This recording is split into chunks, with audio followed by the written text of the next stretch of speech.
জুলাই আগস্টের গণহত্যায় জড়িত তখনকার রাষ্ট্র পরিচালনায় থাকা ভিআইপিদের কল রেকর্ড সহ প্রসিকিউশনের হাতে থাকা সব ডিজিটাল তথ্য প্রমাণ যাচাই করতে সিআইডিকে নির্দেশ দিয়েছেন আন্তর্জাতিক অপরাধ ট্রাইব্যুনাল।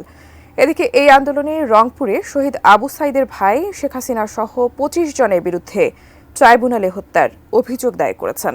জাবেদ আক্তারের প্রতিবেদন। গত বছরের জুলাই আগস্টে ছাত্র জনতার আন্দোলনে প্রাণ হারান শত শত মানুষ। হাত পা ও চোখ হারিয়ে চিরতরে পঙ্গুত্ব বরণ করেন কয়েক হাজার ছাত্র জনতা।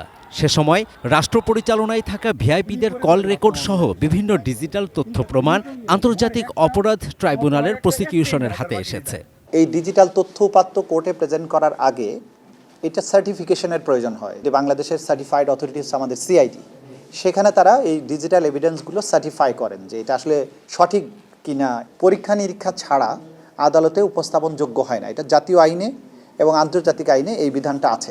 আমরা হিউজ পরিমাণ ডিজিটাল এভিডেন্স কালেকশন করেছি, বিভিন্ন জায়গার সিসিটিভি ফুটেজ, বিভিন্ন মোবাইলে ধারণকৃত ভিডিও, বিভিন্ন জায়গার কল রেকর্ড, মেসেজ।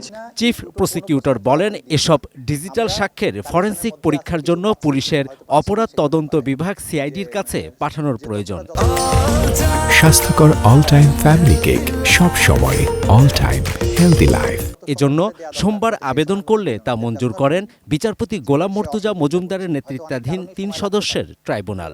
সেটা কোনো বিশেষ ব্যক্তির না, আসলে ওভারঅল সমস্ত এভিডেন্সের ব্যাপারেই আমরা পার্ট করে তাদের কাছ থেকে ডিজিটাল ফরেনসিকের টেস্টের জন্য আমরা সেখানে পাঠাচ্ছি। এই মর্মে কোর্টের কাছ থেকে আদেশ নিয়েছি।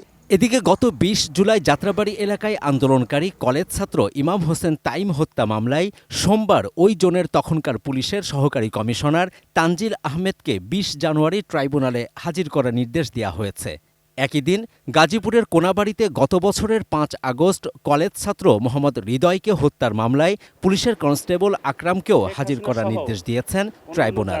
হৃদয় নামের একটি কিশোর, সে ৫ই আগস্ট একটি দোকানে বসেছিল। তখন ৮ থেকে ১০ জন পুলিশ সদস্য তাকে টেনে হিঁচড়ে বের করে এনে শটগান দিয়ে গুলি করে এবং জায়গায় সে নিহত হয়।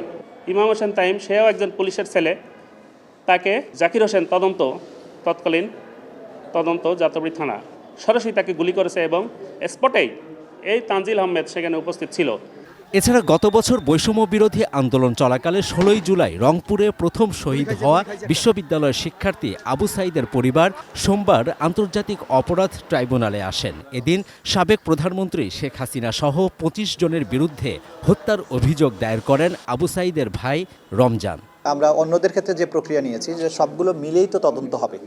এটা একটা কাউন্ট বা একটা ঘটনা, যাত্রাবাড়ি একটা ঘটনা, উত্তরা একটা ঘটনা, আবু সাইদের ঘটনা একটা ঘটনা, এরকম একটা বিষয় হিসাবে আমরা নিব। Javed Akhtar, ATN news, Dhaka. হয়তো পাচ্ছি না, সেগুলোর জন্য আবার পরে চেষ্টা করছি। এরকম একটা চলমান